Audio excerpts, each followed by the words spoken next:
खटाल प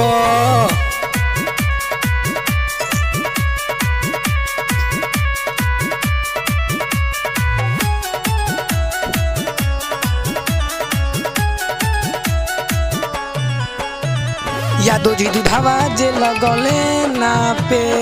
हम सही हो लगनी हाफे यादो जी दूधावा जे लगले ना पे हम सही हो लगनी कापे उनका तनी ना बुझा हम कितनो बानी हाफ दूध दुहे लगले उतोड़ी साल पर बैठल रही अहिर के खटाल पे सखी बैठल रही अहिर के खटाल पर बैठल रही अहिर के खटाल पे सखी बैठल रही अहिर के खटाल पर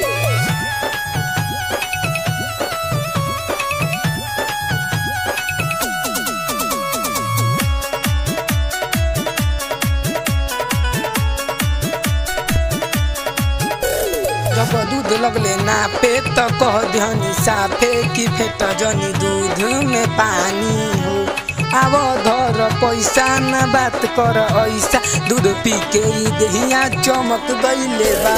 जब दूध लगले ना पे तो कह ध्यानी साफे की फेट जनी दूध में पानी हो आव धर पैसा ना बात कर ऐसा दूध पी के दहिया चमक गईले बा पैसा दिहनी न गिनले रहनी फेर कनी जवनिया दोजी चहनी लागल नाही शरम काम कहनी दू नंबर काम करत गोबर लागल दुनो गाल पर